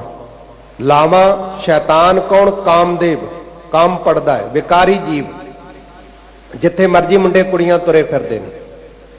ਸ਼ਰਮ ਤੇ ਧਰਮ ਦੋਵੇਂ ਛੁਪ ਕੇ ਖਲੋ ਜਾਣਗੇ। ਮੰਨ ਲਓ ਕਿਤੇ ਲੋਕੀ ਗਏ, ਦੁਨੀਆ ਵਿੱਚ ਦਿਖਾਈ ਨਹੀਂ ਦਿੰਦਾ। ਕੂੜ ਪ੍ਰਧਾਨ ਹੋਵੇਗਾ, ਝੂਠ ਪ੍ਰਧਾਨ ਹੋਏਗਾ। ਜੋ ਜਿੰਨੀ ਝੂਠ, ਜਿੰਨੀ ਖੁਸ਼ਾਮਦ, ਜਿੰਨਾ ਬੇਈਮਾਨ, ਉਹਨਾਂ ਉਹਦਾ ਸਤਕਾਰ। ਅੱਜ ਦੇ ਹਾਲਾਤ ਰਾਜਨੀਤਿਕ, ਸਮਾਜਿਕ ਤੇ ਧਾਰਮਿਕ ਅਤ ਜ਼ਿਆਦਾ ਦਰਜੇ ਦੇ ਵਿਗੜੇ ਪਏ ਨੇ। ਤੇ ਧੰਨ ਗੁਰੂ ਨਾਨਕ ਦੇਵ ਜੀ ਮਹਾਰਾਜ ਕਹਿੰਦੇ ਜਦੋਂ ਦੁਨੀਆ ਦਾ ਇਹੋ ਜਿਹਾ ਮਾਹੌਲ ਹੋਏਗਾ, ਉਦੋਂ ਅਸ਼ਾਂਤੀ ਹੋਏਗੀ, ਬੇਇਨਸਾਫੀ ਹੋਏਗੀ, ਉਦੋਂ ਕੁਝ ਵੀ ਨਹੀਂ ਸਹੀ ਹੋਏਗਾ। ਇਹ ਮੈਂ ਨਹੀਂ ਕਹਿੰਦਾ, ਮੇਰਾ ਅਕਾਲ ਪੁਰਖ ਵਾਹਿਗੁਰੂ ਦੱਸਦਾ ਹੈ, ਉਹਨੇ ਕਿਹਾ ਹੈ। ਮੇਰਾ ਧੰਨ ਸਾਹਿਬ ਸ੍ਰੀ ਗੁਰੂ ਅਰਜਨ ਦੇਵ ਜੀ ਮਹਾਰਾਜ ਵੀ ਕਹਿੰਦੇ ਨੇ, ਧੁਰ ਕੀ ਬਾਣੀ ਆਈ ਤਿਨ ਸਗਲੀ ਚਿੰਤ ਮਿਟਾਈ। ਇਸ ਬਾਣੀ ਦੇ ਵਾਸਤੇ ਸਿਰ ਦਿੱਤਾ ਜਾ ਸਕਦਾ ਹੈ। ਜਿਹੜੇ ਗੁਰਸਿੱਖ ਵਿੱਚ ਦ੍ਰਿੜ ਨਿਸ਼ਚਾ ਹੈ, ਉਹਨੂੰ ਸ਼ਰਧਾ ਕਹਿੰਦੇ। ਜਿਹੜਾ ਕਹਿੰਦਾ ਨਹੀਂ ਜੀ इदां नहीं हो सकता, इदां नहीं हो सकता, ਉਹਦੇ मन च शरधा नहीं है, दृढ़ शरधा नहीं है। जिन्ने चिर शरधा नहीं उन्ने चिर दूसरे दे हिरदे विच भी आपां शरधा ते विश्वास नहीं दे सकते। धन साहिब गुरु ग्रंथ साहिब जी महाराज जी कहते हैं, पहलों दे जड़ अंदर जमै तां उपर होवै छाओ। साध संगत जी वो रुख उपर तां ही छां करते हैं जे पहला जड़ थले उन्हां दी डूंगी लगी हुंदी है। एक आप जी जिवें प्लास्टिक दीयां तारां जिहां हुंदियां ना, किते भी आप जी सवारी ते जाओ, गड्डी ते अपनी ते जे जाओ, खास करके ते वेखियो किसी भी रुख दे उत्ते पीले जे रंग दियां पतलियां पतलियां पीले रंग दियां यैलो कलर दियां तारां जिहां होणगियां, जिवें प्लास्टिक दियां हुंदियां, उहनूं पंजाबी विच अमरवेल कहा जांदा है। ते साध संगत जी ना उहदे पत्ते हुंदे है, ना उहदी जड़ हुंदी है। वो रुख दे उत्ते जिवें जिवें फैलदी है, रुख नूं धुप घट मिलदी है तो रुख हौली हौली सारा ही सुक जाता है। रुख दे विचों ही रस चूसदी है, उहदे जड़ नहीं हैगी, उहदे पत्ते नहीं हैगे, वो दूसरे नूं छां नहीं दे सकदी। बल्कि जिस दे उपर वो पल रही है वेल, उन्होंने भी सुका देंदी है, उन्होंने भी बर्बाद कर देंदी है। जिहदी जड़ नहीं उस छां नहीं दे सकती चीज, जिहदे अंदर शरधा नहीं, निश्चय रूपी जड़ नहीं, वो दूसरिਆਂ ਨੂੰ गुरमत ਦੇ ਵਿੱਚ ਪ੍ਰੇਰ ਕੇ ਕਦੀ नहीं ला सकता।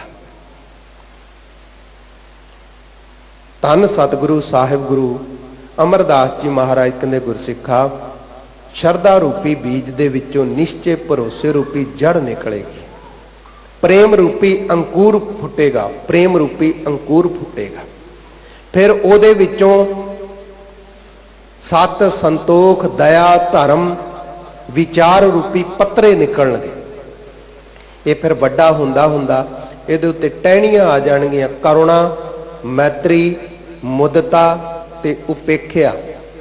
जिन्ने चिर चार गुण नहीं, जिन्ना मर्जी कोई शरीर करके किसी कोलों अखवा लवे जां आप भी कह लवे, गुरमुख वो गुरमुख नहीं बनता। करुणा हर एक ते दया करनी, हर एक दे उत्ते तरस करना, करुणा। मैत्री हर एक नाल मित्रता करनी, हर एक नाल प्रेम करना जिवें अपना मित्र हुंदा है। करुणा मैत्री मुदता, खुश रहना, प्रसन्न रहना, पाणी विच रहना। जिहड़े ईरखा करन वाले है, जिहड़े साडा बुरा सोचते ने, जे उन्हां दी भी तरक्की हो रही है तो तावें प्रसन्न हो के सतगुरु परमात्मा की महिमा वडियाई विच रहना। एक दू एक चढ़ंदियां कौन जाना मेरा नाओ जियो।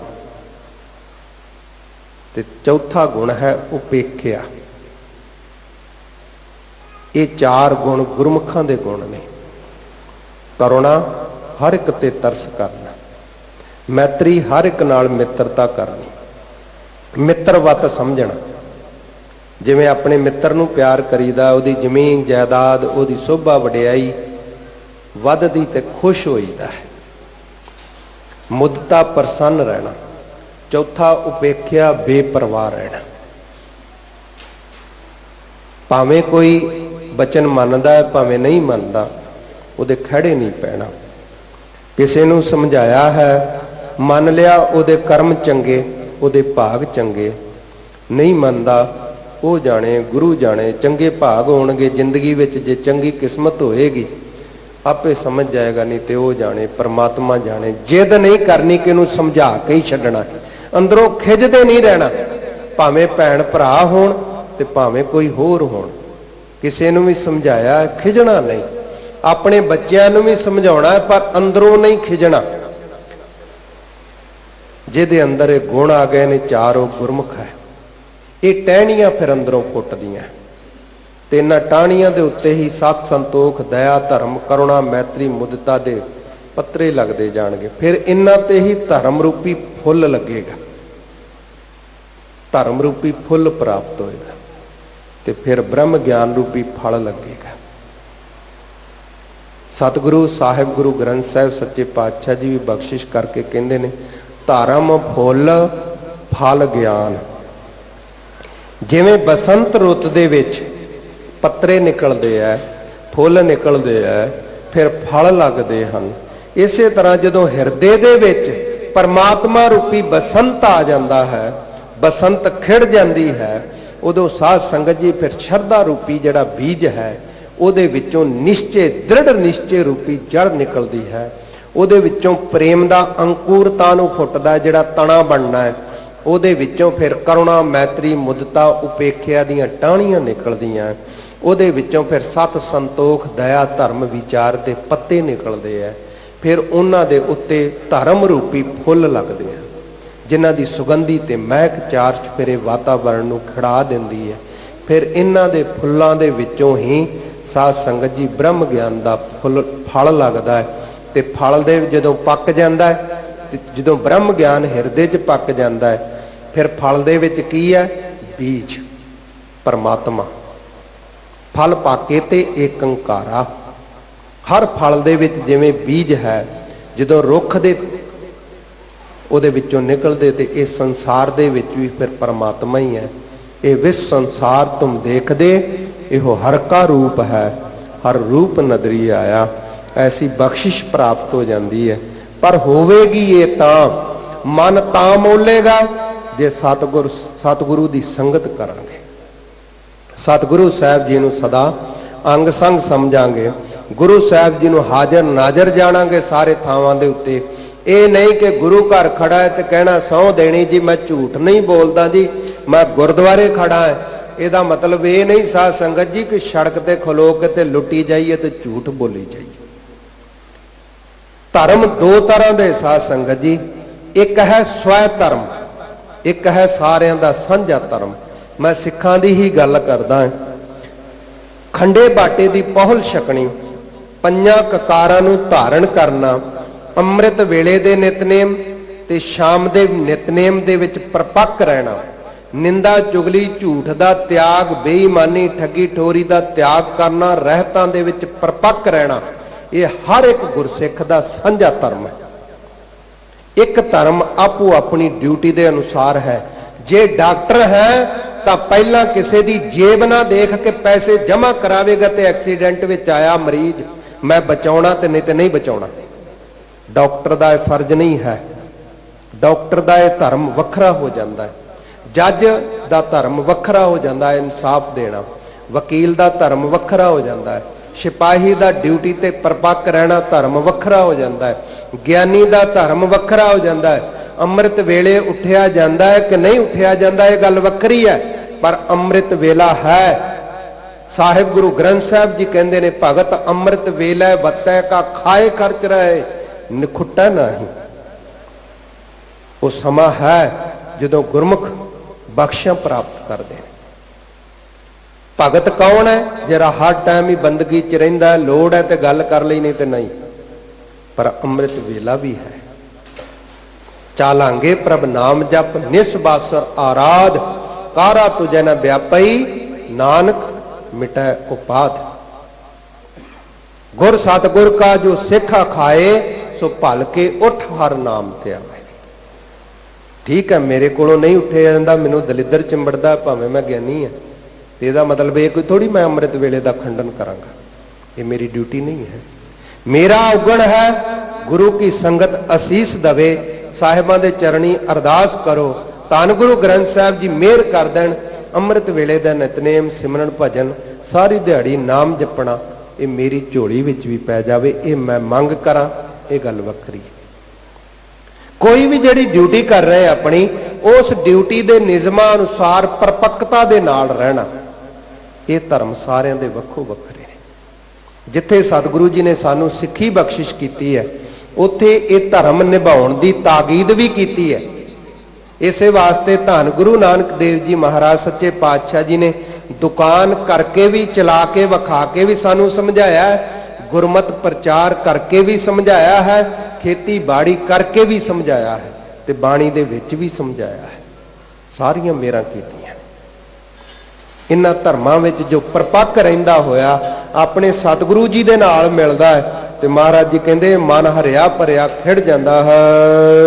ਤੁਮ ਸਾਚ ਧਿਆਵਹੁ ਮੁਗਧ ਮਨਾ। ਹੇ ਮੁਗਧ ਮੇਰੇ ਮਨਾ, ਤੂੰ ਸੱਚ ਨੂੰ ਧਿਆਨ ਧਰ ਸੱਚ ਦਾ।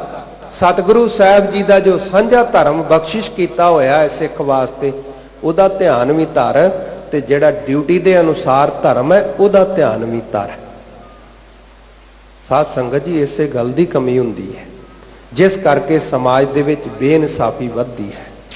ਜਦੋਂ ਹਰ ਪੱਖ ਦਾ ਇਨਸਾਨ ਆਪਣਾ ਡਿਊਟੀ ਧਰਮ ਛੱਡ ਦਿੰਦਾ, ਫਿਰ ਐਸੇ ਹੀ ਹਾਲਾਤ ਬਣਦੇ ਹੈ। ਇਸੇ ਵਾਸਤੇ ਧੰਨ ਸਾਹਿਬ ਸ੍ਰੀ ਗੁਰੂ ਅਮਰਦਾਸ ਜੀ ਮਹਾਰਾਜ ਮਿਹਰ ਕਰਦੇ ਨੇ, ਹੇ ਮੇਰਿਆ ਮੁਗਧ ਮਨਾ, ਮਨ ਦੇ ਪਰਥਾਏ। ਧੰਨ ਸਾਹਿਬ ਸ੍ਰੀ ਗੁਰੂ ਗ੍ਰੰਥ ਸਾਹਿਬ ਜੀ ਦੇ ਵਿੱਚ ਸਾਹਿਬ ਗੁਰੂ ਅਮਰਦਾਸ ਜੀ ਮਹਾਰਾਜ ਜੀ ਦੇ ਹੀ ਬਚਨ ਹਨ। ਪਰਥਾਏ ਸਾਖੀ ਮਹਾਂਪੁਰਖ ਬੋਲਦੇ, ਸਾਂਝੀ ਸਗਲ ਜਹਾਨ ਹੈ। ਸਾਧ ਸੰਗਤ ਜੀ, ਇੱਕ ਉੱਤਮ ਬਖਤਾ ਹੁੰਦਾ ਹੈ, ਉੱਤਮ ਬਖਤਾ। ਇੱਕ ਹੁੰਦਾ ਹੈ ਮੱਧਮ ਬਖਤਾ, ਇੱਕ ਹੁੰਦਾ ਹੈ ਕਨਿਸ਼ਟ ਬਖਤਾ। ਉੱਤਮ ਬਖਤਾ ਹੁੰਦਾ ਜਿਹੜਾ ਆਪਣੇ ਪਰਥਾਏ ਮਨ ਨੂੰ ਸਮਝਾ ਕੇ ਸਾਰਿਆਂ ਨੂੰ ਸਾਂਝਾ ਉਪਦੇਸ਼ ਦਿੰਦਾ, ਉਹਨੂੰ ਉੱਤਮ ਬਖਤਾ ਕਹਿੰਦੇ ਆ। ਮੱਧਮ ਬਖਤਾ, ਜਿਵੇਂ ਕ੍ਰਿਸ਼ਨ ਜੀ ਨੇ ਗੀਤਾ ਉਚਾਰਨ ਕੀਤੀ ਹੈ ਤੇ ਅਰਜੁਨ ਨੂੰ ਹੀ ਮੁੱਖ ਰੱਖਿਆ, ਕਿਤੇ ਕਾਂਤੇ, ਕਿਤੇ ਪਾਰਥ, ਕਿਤੇ ਅਰਜੁਨ, ਉਹਦੇ ਨਾਮ ਵੱਖਰੇ ਲੈ ਲੈ ਕੇ ਕਿਹਾ ਹੈ। ਜਦੋਂ ਆਪਾਂ ਗੀਤਾ ਜੀ ਨੂੰ ਪੜਾਂਗੇ ਜਾਂ ਸੁਣਾਂਗੇ ਕਿਤੇ, ਤੇ ਇਸ ਤਰ੍ਹਾਂ ਉਹਦੇ ਵਿੱਚ ਮਹਿਸੂਸ ਹੁੰਦਾ ਰਹਿੰਦਾ ਹੈ ਕਿ ਅਰਜੁਨ ਨੂੰ ਕ੍ਰਿਸ਼ਨ ਜੀ ਸਮਝਾ ਰਹੇ। ਪਰ ਸਾਹਿਬ ਸ੍ਰੀ ਗੁਰੂ ਅਰਜਨ ਦੇਵ ਜੀ ਮਹਾਰਾਜ ਜੀ ਦੀ ਬਾਣੀ ਸੁਖਮਨੀ ਸਾਹਿਬ ਪੜ੍ਹੀਏ ਤੇ ਮਹਾਰਾਜ ਜੀ ਕੀ ਕਹਿੰਦੇ, ਰਮਈਆ ਕੇ ਗੁਣ ਚੇਤ ਪ੍ਰਾਨੀ, ਕਵਨ ਮੂਲ ਤੇ ਕਵਨ ਦ੍ਰਿਸ਼ਟਾਨੀ। ਜਿਨ ਤੂੰ ਸਾਜ ਸਵਾਰ ਸਿਗਾਰਿਆ, ਗਰਭ ਅਗਨ ਮੈਂ ਜਿਨਹਿ ਉਬਾਰਿਆ। ਜੇ ਪ੍ਰਸਾਦ ਛਤੀ ਹੈ ਅੰਮ੍ਰਿਤ ਖਾਏ, ਤਿਸ ਠਾਕੁਰ ਕੋ ਰੱਖ ਮਨ ਮਾਏ। ਆਪਾਂ ਸੁਖਮਨੀ ਸਾਹਿਬ ਪੜ੍ਹਦੇ ਕਿਤੇ ਲੱਗਦਾ ਕਿ ਆਪਾਂ ਹੋਰ ਕਿਸੇ ਨੂੰ ਇਹ ਮਹਾਰਾਜ ਜੀ ਕਹਿ ਰਹੇ ਨੇ, ਸਿੱਧਾ ਮਨ ਦੇ ਉੱਤੇ ਉਪਦੇਸ਼ ਹੈ। ਉੱਤਮ ਬਖਤਾ ਤੇ ਕਨਿਸ਼ਟ ਬਖਤਾ, ਨੀਚ ਬਖਤਾ ਉਹਨੂੰ ਕਿਹਾ ਜਾਂਦਾ ਹੈ ਜਿਹੜਾ ਦੂਸਰੇ ਨੂੰ ਇੱਕ ਨੂੰ ਮੁੱਖ ਰੱਖ ਕੇ ਸਮਝਾਵੇ ਤੇ ਜੇ ਨਾ ਸਮਝੇ ਤੇ ਕਵੇ ਕਿ ਮੈਂ ਡਾਂਗ ਚੱਕ ਲੈਣੀ ਹੁਣ। ਸਤਿਗੁਰੂ ਜੀ ਤਾਂ ਉੱਤਮ ਬਖਤਾ ਬਣਾਉਣ ਵਾਲੇ ਨੇ। ਸਾਹਿਬ ਜੀ ਕਹਿੰਦੇ ਨੇ, ਹੇ ਮੁਗਧ ਮਨ, ਕਿਉਂਕਿ ਮਨ ਜਿਹੜਾ ਕਿਸੇ ਨਾ ਕਿਸੇ ਉੱਤੇ ਮੋਹਿਤ ਹੋਇਆ ਰਹਿੰਦਾ। ਮੁਗਧ ਦਾ ਨਾਮ ਮੋਹਿਤ ਹੋਣਾ ਵੀ, ਮੁਗਧ ਦਾ ਭਾਵ ਮੂੜ ਵੀ ਹੈ। ਮੂੜ ਉਹ ਹੁੰਦਾ ਹੈ ਜਿਹੜਾ ਜਿਸ ਨੂੰ ਕਹੋ ਤੇ ਅੱਗੋਂ ਹੁਜਤਾਂ ਕਰੇ, ਕਿਸੇ ਨੂੰ ਦਲੀਲ ਦੇ ਕੇ ਸਮਝਾਵੇ ਤੇ ਉਹ ਫਿਰ ਅੱਗੋਂ ਮਜ਼ਾਕ ਕਰੇ, ਤਰਕ ਕਰੇ, ਉਹਨੂੰ ਮੁਗਧ ਕਿਹਾ ਜਾਂਦਾ ਹੈ, ਮੂੜ ਕਿਹਾ ਜਾਂਦਾ ਹੈ। ਸਾਡਾ ਮਨ ਵੀ ਐਸਾ ਹੈ। ਇੱਕ ਤਾਂ ਮਾਇਆ ਤੇ ਮੁਗਧ ਹੋ ਰਿਹਾ, ਮੋਹਿਤ ਹੋ ਰਿਹਾ ਹੈ। ਮਨ ਮਾਇਆ ਤੇ ਹੀ ਲੱਟੂ ਹੋ ਰਿਹਾ ਹੈ। ਮਾਇਆ ਕੱਲੀ ਸਾਧ ਸੰਗਤ ਜੀ ਕਰੰਸੀ ਨਹੀਂ ਹੈ, ਸਰੀਰ ਵੀ ਮਾਇਆ ਹੈ। ਜ਼ਮੀਨ ਜਾਇਦਾਦ ਜੋ ਦੇਖਦੇ ਸਭ ਮਾਇਆ ਹੈ। ਇੱਕ ਵਡਿਆਈ ਵੀ ਮਾਇਆ ਹੈ। ਗੁਰਤਾ ਗੱਦੀ ਦੀ ਵਡਿਆਈ ਵਿੱਚ ਪ੍ਰਿਥੀ ਚੰਦ ਜੀ ਇੰਨਾ ਭਟਕੇ ਕਿ ਜਿਹੜਾ ਆਮ ਬੰਦਾ ਵੀ ਕੰਮ ਨਹੀਂ ਕਰਦਾ। ਉਹ ਨੀਚ ਕਰਮ ਸਾਹਿਬ ਗੁਰੂ ਅਰਜਨ ਦੇਵ ਜੀ ਮਹਾਰਾਜ ਨੂੰ ਸ਼ਹੀਦ ਕਰਾਉਣ ਵਾਸਤੇ, ਧੰਨ ਸਾਹਿਬ ਗੁਰੂ ਹਰਗੋਬਿੰਦ ਸਾਹਿਬ ਜੀ ਨੂੰ ਸ਼ਹੀਦ ਕਰਨ ਵਾਸਤੇ, ਮਾਰਨ ਵਾਸਤੇ ਪ੍ਰਿਥੀ ਚੰਦ ਜੀ ਨੇ ਹਰ ਯਤਨ ਕੀਤਾ। ਕਿਸ ਲੋਭ ਵਿੱਚ? ਇੱਕ ਕੇਵਲ ਗੁਰਤਾ ਗੱਦੀ ਦੀ ਵਡਿਆਈ ਤੇ। ਸੰਸਾਰੀ ਵਡਿਆਈਆਂ ਜਿਹੜੀਆਂ ਨੇ ਇਹ ਮਾਇਆ ਵੀ ਵਡਿਆਈਆਂ ਨੇ। ਇਸੇ ਵਾਸਤੇ ਮੈਂ ਪਹਿਲਾਂ ਵੀ ਸ਼ੁਰੂ 'ਚ ਬੇਨਤੀ ਕਰ ਦਿੱਤੀ, ਗੁਰਤਾ ਗੱਦੀ ਤਾਂ ਧੁਰੋਂ ਹੀ ਹੈ, ਇਹ ਸੰਸਾਰੀ ਵਡਿਆਈ ਨਹੀਂ ਹੈ। ਪਰ ਬਾਬਾ ਪ੍ਰਿਥੀ ਚੰਦ ਜੀ ਨੇ ਇਹਨੂੰ ਸੰਸਾਰੀ ਵਡਿਆਈ ਕੇਵਲ ਸਮਝਿਆ ਤੇ ਬਹੁਤ ਨੀਚ ਮਨ ਜਿਹੜਾ ਡਿੱਗ ਗਿਆ। ਮੋਹਿਤ ਹੋ ਜਾਣਾ, ਕਿਸੇ ਚੀਜ਼ ਤੇ ਮਨ ਮੋਹਿਤ ਹੋਇਆ ਰਹਿੰਦਾ ਹੈ, ਸਾਡਾ ਇਸ ਵਾਸਤੇ ਮੁਗਧ ਹੈ। ਤੇ ਮਹਾਰਾਜ ਕਹਿੰਦੇ, ਹੇ ਮੁਗਧ ਮਨਾ, ਤੁਮ ਸਾਚ ਧਿਆਵਾ ਹੋ। ਸੱਚ ਨੂੰ ਧਿਆਉਣਾ ਕਰ, ਸੱਚ ਦਾ ਚੇਤਾ ਰੱਖ। ਮੌਤ ਆਉਣੀ, ਮਰਨਾ ਹੀ ਇੱਕ ਦਿਨ, ਤੈਨੂੰ ਲੇਖਾ ਦੇਣਾ ਪੈਣਾ ਹੀ। ਕੱਪੜ ਰੂਪ ਸੁਹਾਵਣਾ, ਛੱਡ ਦੁਨੀਆ ਅੰਦਰ ਜਾਵਣਾ। ਮੰਦਾ ਚੰਗਾ ਆਪਣਾ ਆਪੇ ਹੀ ਕੀਤਾ ਪਾਵਣਾ। ਹੁਕਮ ਕੀਏ ਮਨ ਭਾਵਦੇ, ਰਾਹੇ ਭੀੜੈ ਅੱਗੇ ਜਾਵਣਾ। ਨੰਗਾ ਦੋਜਕ ਚਾਲਿਆ, ਤਾਂ ਦਿਸੈ ਖਰਾ ਡਰਾਵਣਾ। ਕਰ ਔਗਣ ਪਛਤਾਵਣਾ। ਲੇਖਾ ਲੀਜੈ ਤਿਲ ਜਿਉ ਪੀੜੀ। ਤਿਲ ਵਿੱਚੋਂ ਜਿਵੇਂ ਤੇਲ ਕੱਢੀ ਦੇ ਨੇ ਪੀੜ ਕਰਕੇ, ਇਸ ਤਰ੍ਹਾਂ ਲੇਖਾ ਹਿਸਾਬ ਕਿਤਾਬ ਦੇਣਾ ਪੈਣਾ ਹੀ। ਇਸੇ ਵਾਸਤੇ ਬਾਬਾ ਫਰੀਦ ਸਾਹਿਬ ਜੀ ਕਹਿੰਦੇ ਨੇ, ਫਰੀਦਾ ਜੇ ਤੂੰ ਅਕਲ ਲਤੀਫ ਕਾਲੇ ਲੇਖ ਨਾ ਲੇਖ, ਆਪਨੜੇ ਗਿਰੀਵਾਨ ਮਹਿ ਸਿਰ ਨੀਮਾ ਕਰ ਦੇਖ। ਕਿਸੇ ਦੀ ਰੀਸ ਨਾ ਕਰ, ਫਲਾਣਾ ਕੀ ਕਰਦਾ, ਆਪਣੇ ਆਪ ਨੂੰ ਦੇਖ। ਸਾਧ ਸੰਗਤ ਜੀ, ਅੱਜ ਦੇ ਸਮੇਂ ਵਿੱਚ ਮੈਂ ਹੱਥ ਜੋੜ ਬੇਨਤੀ ਕਰਦਾ, ਜਿੱਥੇ ਵੀ ਬੈਠੇ ਸੁਣ ਰਹੇ ਹੋ, ਅੱਜ ਦੇ ਸਮੇਂ ਵਿੱਚ ਸਾਹਿਬ ਸ੍ਰੀ ਗੁਰੂ ਗੋਬਿੰਦ ਸਿੰਘ ਜੀ ਮਹਾਰਾਜ ਜੀ ਦੇ 52 ਬਚਨਾਂ ਦੇ ਵਿੱਚ ਇੱਕ ਬਚਨ ਹੈ, ਆਮ ਤੌਰ ਦੇ ਉੱਤੇ ਮੈਂ 27 ਨੰਬਰ ਤੇ ਪੜ੍ਹਿਆ, ਕਿਸੇ ਵੀ ਨੰਬਰ ਤੇ ਹੋਵੇ, ਉੱਥੇ ਉਹ ਬਚਨ ਹੈ, ਗੁਰਸਿੱਖ ਨੇ ਸੁਤੰਤਰ ਵਿਚਰਨਾ ਹੈ। ਇਸ ਨੂੰ ਹਿਰਦੇ ਵਿੱਚ ਵਸਾ ਕੇ ਰੱਖੀਏ। ਕੀ ਬਚਨ ਹੈ? ਗੁਰਸਿੱਖ ਨੇ ਸੁਤੰਤਰ ਵਿਚਰਨਾ ਹੈ, ਆਜ਼ਾਦ ਵਿਚਰਨਾ। ਇਹਦਾ ਭਾਵ ਨਹੀਂ ਕਿ ਆਪਾਂ ਪੰਥਕ ਮਰਿਆਦਾ ਨੂੰ ਤੋੜਨਾ, ਇਹਦਾ ਭਾਵ ਇਹ ਨਹੀਂ ਕਿ ਅਸੀਂ ਮਨਮਰਜ਼ੀਆਂ ਕਰਨੀਆਂ, ਇਹਦਾ ਭਾਵ ਇਹ ਹੈ ਕਿ ਆਪਾਂ ਕਿਸੇ ਦੀ ਰੀਸ ਨਹੀਂ ਕਰਨੀ ਕਿ ਫਲਾਣਾ ਗਿਆਨੀ ਕਿਸ ਤਰ੍ਹਾਂ ਚੱਲਦਾ, ਉਹ ਰਹਿਤ ਮਰਿਆਦਾ ਕਿੰਨੀ ਕੁ ਰੱਖਦਾ, ਫਲਾਣਾ ਜਿਹੜਾ ਬੰਦਾ ਉਹ ਕੀ ਕਰਦਾ ਹੈ ਜਾਂ ਆਗੂ ਕੀ ਕਰਦੇ ਆ, ਇਹ ਨਹੀਂ ਦੇਖਣਾ।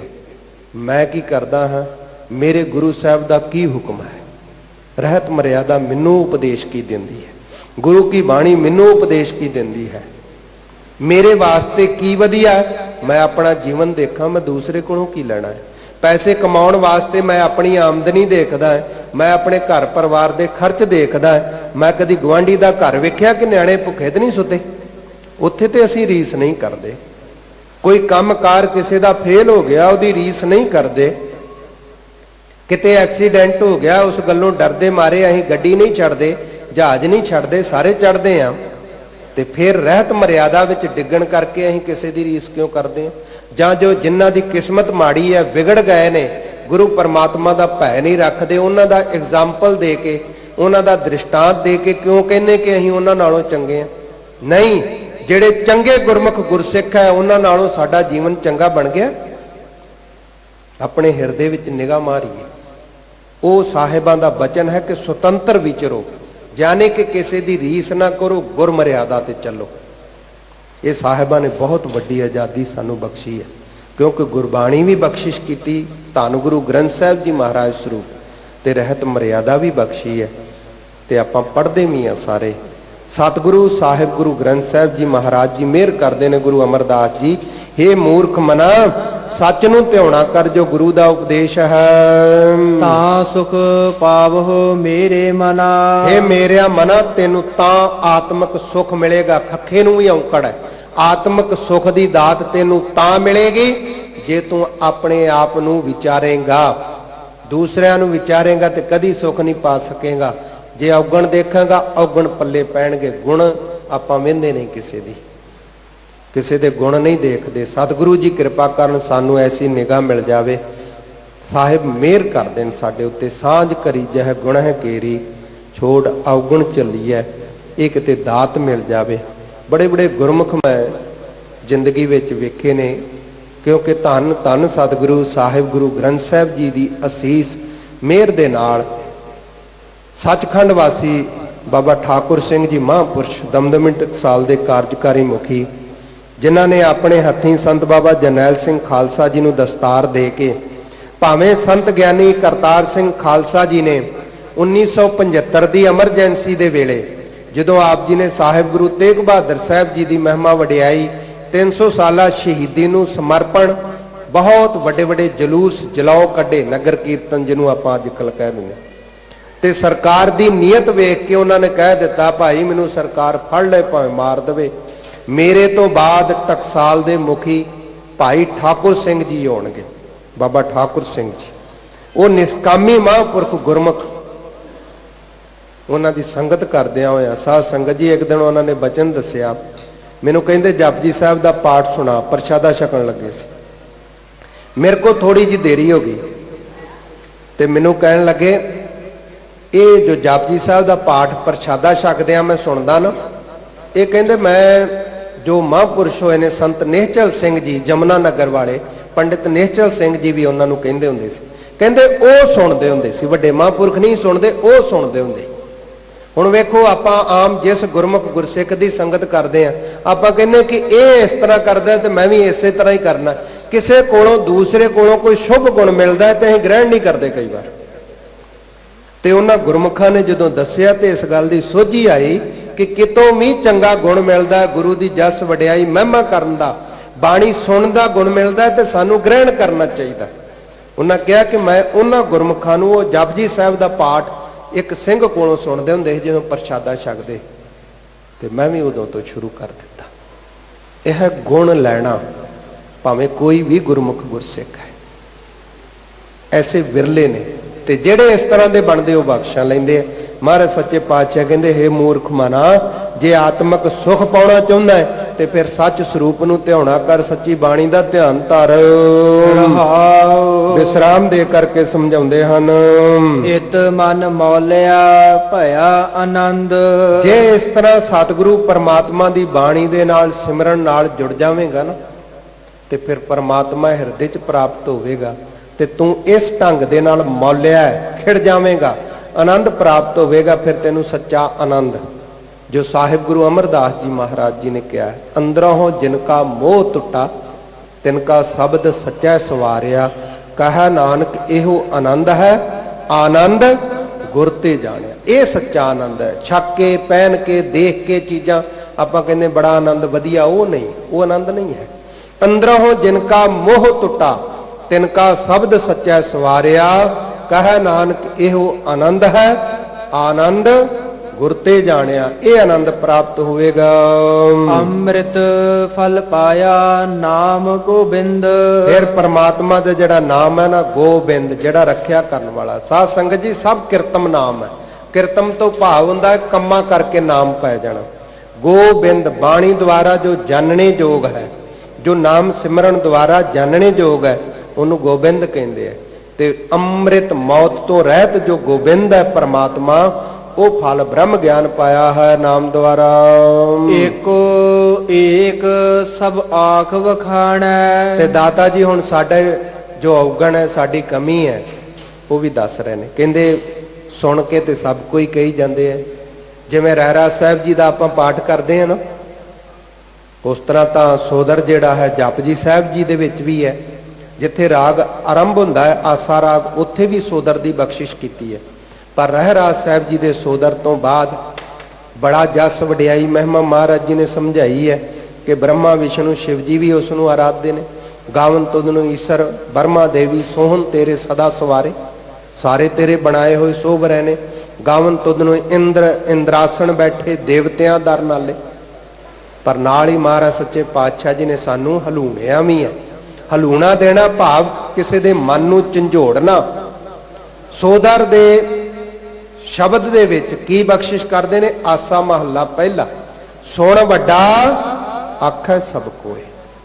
ਸੁਣ ਕੇ ਤੇ ਹਰ ਕੋਈ ਵੱਡਾ ਕਹਿ ਲੈਂਦਾ ਹੈ। ਕੇਵਡ ਵੱਡਾ ਡੀਠਾ ਹੋਏ, ਦੇਖਿਆ ਹੀ ਪਤਾ ਲੱਗੇਗਾ ਭਾਈ ਕਿੰਨਾ ਕੁ ਵੱਡਾ ਹੈ। ਇੱਥੇ ਵੀ ਉਹੋ ਹੀ ਬਖਸ਼ਿਸ਼ ਕਰ ਰਹੇ ਨੇ। ਕਹਿੰਦੇ ਏਕੋ ਏਕ ਸਭ ਆਖ ਵਖਾਣੈ।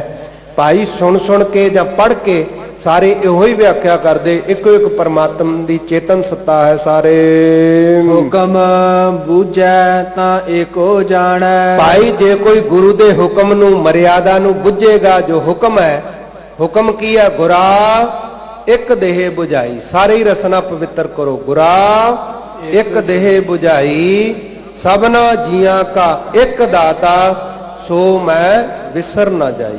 ਵਿਸਰ ਨਾਹੀ ਦਾਤਾਰ, ਆਪਣਾ ਨਾਮ ਦੇਹੋ, ਗੁਣ ਗਾਵਾਂ ਦਿਨ ਰਾਤ, ਨਾਨਕ ਚਾਓ। ਇਹੋ ਗੁਰੂ ਕੇ ਸਿੱਖੋ, ਇਹੋ ਹੀ ਸਿੱਖੀ ਹੈ।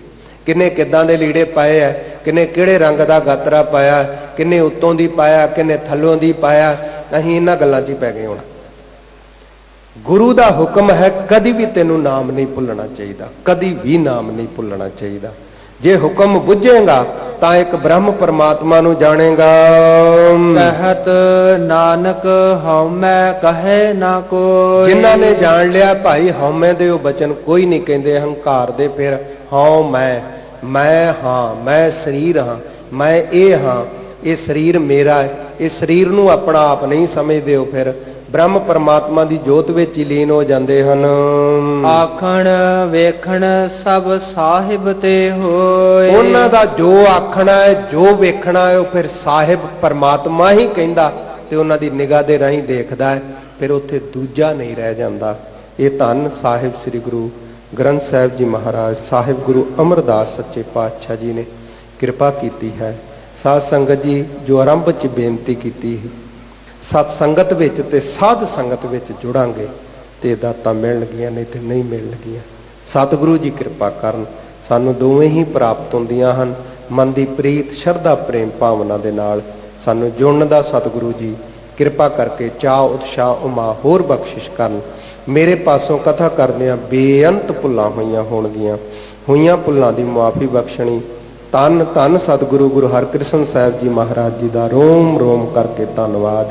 ਸਮੂਹ ਗੁਰਮੁਖਾਂ ਗੁਰਸਿੱਖਾਂ ਦਾ, ਸਾਧ ਸੰਗਤ ਜੀ ਦਾ, ਪ੍ਰਬੰਧਕ ਵੀਰਾਂ ਦਾ ਬਹੁਤ ਬਹੁਤ ਧੰਨਵਾਦ ਜੀ।